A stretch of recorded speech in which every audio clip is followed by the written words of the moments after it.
एक जैसे आपकी 97 की इनिंग्स रही, सब लोग बोलते हैं, बातें करते हैं, लेकिन कई बार हाइंडसाइट में लगता है कि आप जब देखते होंगे आपकी इनिंग्स के बारे में बात होती है, धोनी के छक्के को ज़्यादा ओवर शैडो कर गया। कई बार ऐसा लगता है कि शायद 100 होता, वो 3 रन होते तो वर्ल्ड कप फाइनल में 100।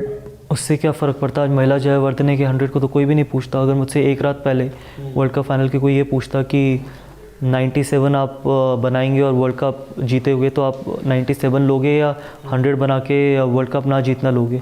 और आप बाकियों से पूछो, वीरेंद्र सहवाग से पूछो या किसी और से पूछो, 97 अगर उनको किसी ने बोला होता कि एक रात पहले कि आप 97 लोगे, तो वो 100% लेते। बिकॉज वर्ल्ड कप फाइनल जब आप खेलते हो ना, तो 100 मैटर नहीं करता, वर्ल्ड कप जीतना मैटर करता है। बिकॉज इतनी बड़ी ओकेजन पे आपके इंडिविजुअल रन्स का कोई इंपॉर्टेंस नहीं होती। अगर आप वर्ल्ड कप जीतते हो तो आई थिंक सारी कंट्रीब्यूशंस बहुत ज़्यादा इंपॉर्टेंट है। किसी की एक विकेट भी, किसी की एक कैच भी, किसी के 10 रन भी। और अगर मैंने तो 97 बनाए थे, और वो भी आई थिंक, और वो भी विनिंग कॉज में। जब आप एज अ बैट्समैन अंदर जाते हो तो सिर्फ आप 0 लेके जाते हो, तो 0 से 1 रन बेटर होता है और 1 रन से 97 बहुत ज़्यादा बेटर होते हैं। तो मुझे कोई रिग्रेट नहीं है कि मैंने 100 नहीं बनाया। प्लस हमारे देश में ना एक ट्रेंड रहा है कि चाहे सौरव गांगुली जब कप्तान थे, MS धोनी जब कप्तान बने, या जब आप विराट कोहली कप्तान बनते हैं, कोई भी आप सीरीज़ जीतते हो तो सारा क्रेडिट आप कप्तान को ही देते हो। ठीक है, ये एक ट्रेंड ना बहुत ज़्यादा खतरनाक ट्रेंड है, और ये आई थिंक मीडिया के पॉइंट ऑफ व्यू से, नॉर्मल पब्लिक के पॉइंट ऑफ व्यू से बहुत ज़्यादा डेंजरस है। जब आप टीम स्पोर्ट खेलते हो तो कप्तान उतना ही अच्छा होता है जितनी अच्छी उसकी टीम है, और अकेला कप्तान आपको कुछ भी नहीं जिता सकता। अगर अकेला कप्तान आपको कुछ जिता सकता होता ना, तो शायद इस दुनिया के सारे कप्तान सब कुछ जीत चुके होते। ठीक है, अल्टीमेटली कप्तान आपकी टीम जिस तरीके से परफॉर्म करेगी, उतना ही अच्छा आपका कप्तान होगा। कप्तान को बॉलर भी चाहिए, कप्तान को बैट्समैन भी चाहिए, कप्तान को फील्डर भी चाहिए। तो हमारे यहाँ जो ये ट्रेंड है ना कि हर चीज़ का क्रेडिट कैप्टन को जाना, वो आई थिंक चेंज होना चाहिए। बिकॉज 2011 में I am sure Yuvraj Singh से ज़्यादा कंट्रीब्यूशन किसी का नहीं था। 2007 वर्ल्ड कप में युवराज सिंह से ज़्यादा कंट्रीब्यूशन किसी का नहीं था। युवराज सिंह का जो कंट्रीब्यूशन था, लेकिन उनको भी उतना क्रेडिट नहीं मिला। सारा क्रेडिट MS धोनी को मिला, लेकिन युवराज सिंह की कंट्रीब्यूशन के बिना मुझे नहीं लगता हिंदुस्तान कभी सेमीफाइनल या फाइनल तक भी पहुंच पाता। बट उनके बारे में कोई वो ज़्यादा बात ही नहीं करता।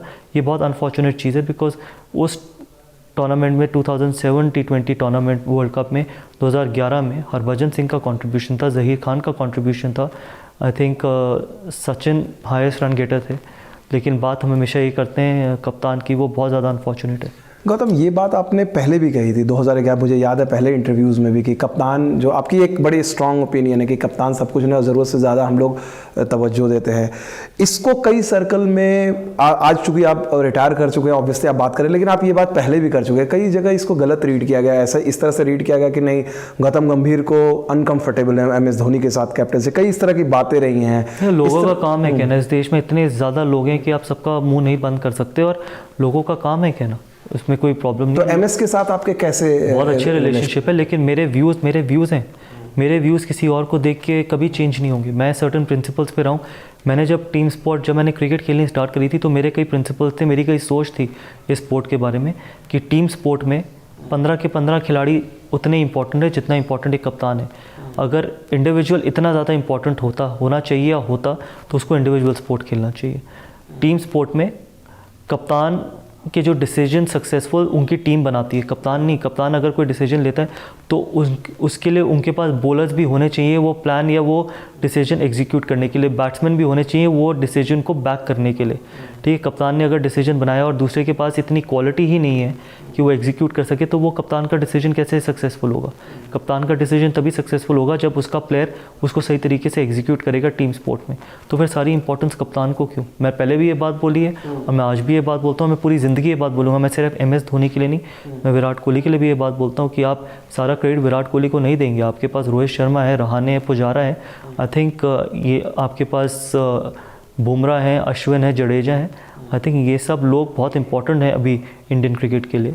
तो सारा क्रेडिट कप्तान को क्यों? सौरव गांगुली के टाइम से आप ये सुनते आ रहे हैं कि पहले सौरव को सारा क्रेडिट मिलता था, फिर MS को, विराट कोहली को। आई थिंक ये बहुत ज़्यादा डेंजरस ट्रेंड है, बिकॉज इसमें कई बार क्या होता है कि आप किसी को उस प्लेटफॉर्म पे लेके चले जाते हैं जहाँ पर बाकियों को लगता है कि हमारी कंट्रीब्यूशन को कोई भी इंपॉर्टेंस नहीं मिलेगी। और जब बाकी प्लेयरों की कंट्रीब्यूशन को इंपॉर्टेंस नहीं मिलेगी, तब कहीं ना कहीं ड्रिफ्ट आनी शुरू हो जाती है। तब कहीं ना कहीं आपको लगने लगता है कि यार मेरे बारे में तो कोई कभी बात ही नहीं करता, अगर हम जीतेंगे तो सारा क्रेडिट किसी और को जाएगा। तो इस तरीके से आप कभी भी अच्छी टीम एक बिल्ड नहीं कर सकते। एक बात, जब आपने आईपीएल जीता पहली बार केकेआर के लिए, और उस समय भी आपने एक बड़ी ओपन आपसे पूछा गया था जैसे इंटरव्यूज़ में कि भाई आप इंडिया की कप्तानी के लिए तैयार है। आपने कहा कि अगर मौका मिलेगा, जो जाहिर सी बात है, तो मैं करूँगा, मैं तैयार हूँ टेस्ट कप्तानी के लिए। और उसके बाद थोड़ा सा मतलब धीरे धीरे चीज़ें, इससे भी लगा कि भाई क्या ओपनली इंडियन क्रिकेट में अपनी एम्बिशन, कप्तानी के एम्बिशन को एक्सप्रेस करना। ये बताओ, इस दुनिया में कौन सा ऐसा क्रिकेटर है जिसने ये कभी बोला हो कि मैं हिंदुस्तान की कप्तानी के लिए तैयार नहीं हूँ? हाँ, और किसने आज तक कभी मना किया होगा इंडिया की कैप्टनसी करने के लिए? मुझे आप एक ऐसा शख्स बता दो या एक ऐसा क्रिकेटर बता दो पूरी हिस्ट्री में कि जिसने कप्तानी करने से मना किया हो। ठीक है, कप्तानी करने के बाद ना रिजल्ट देने के बाद लोगों ने छोड़ी है, लेकिन कभी किसी ने ये नहीं बोला कि उसको कप्तानी मिल रही है और उसने मना कर दिया हो। मुझे तो नहीं लगता, मुझे नहीं पता आपको, आपके दिमाग में या कोई ऐसा शख्स है जिसने मना किया हो। बिकॉज नहीं अल्टीमेटली हिंदुस्तान की कप्तानी करना, वो भी क्रिकेट की, बहुत बड़ा ऑनर है।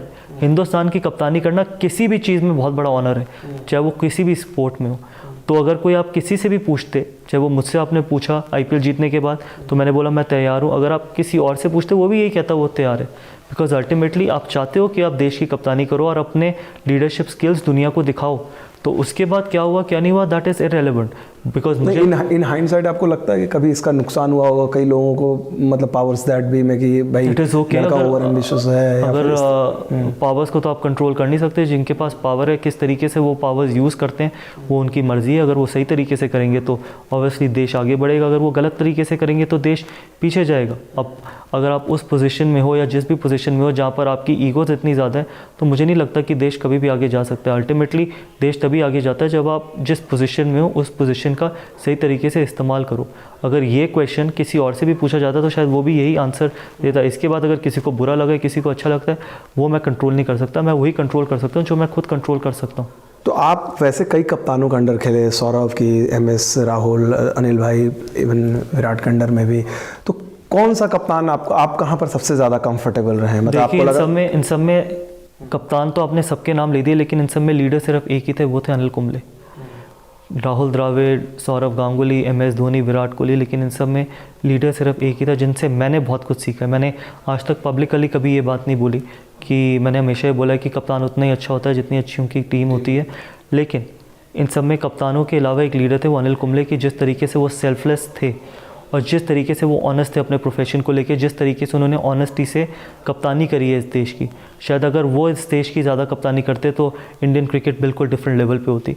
और मैंने अपनी लीडरशिप स्किल, कैप्टनसी नहीं लीडरशिप स्किल, उनसे बहुत ज़्यादा सीखी है। बिकॉज मुझे लगता था कि जिस तरीके से उन्होंने जितने भी टेस्ट मैचेस में, 5 टेस्ट मैचेस उनकी कैप्टनसी में खेला, उनकी लीडरशिप में खेला, जिस तरीके से उन्होंने लीडरशिप करी है, वो उससे मैंने बहुत कुछ सीखा। तो प्रॉब्ली वो हिंदुस्तान के एक अनफॉर्चुनेट चीज़ ये हुई है कि उन्होंने हिंदुस्तान की ज़्यादा कप्तानी नहीं करी।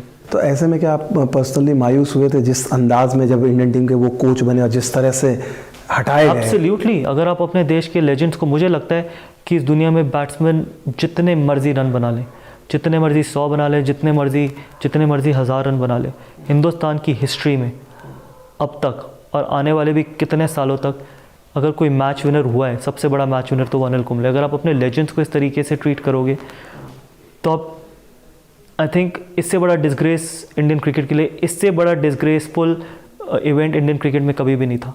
कि अगर आप अनिल कुंबले जैसे स्टेचर के आदमी को, जिस तरीके के वो इंसान है, जिस तरीके के वो सेल्फलेस ह्यूमन बीइंग है, जिस तरीके से वो ऑनेस्टी से अपनी क्रिकेट खेले हैं और जितने उन्होंने मैचेस जिताए हैं, उस टाइम पे आप रैंक टर्नर्स नहीं बनाते थे। जिस तरीके का उनका रिकॉर्ड है, अगर आप उनको इस तरीके से ट्रीट करते हो तो प्रॉब्ली आई थिंक BCCI मेरे को लगता है कि ये BCCI की हार थी। BCCI को इसमें खुश नहीं होना चाहिए था, जो ऑफिशियल्स हैं उनको खुश नहीं होना चाहिए था। प्रॉब्ली उनकी सबसे बड़ी हार अगर आज तक की हिस्ट्री में इंडियन क्रिकेट की कुछ है तो अनिल कुंबले को जिस तरीके से उन्होंने ट्रीट किया।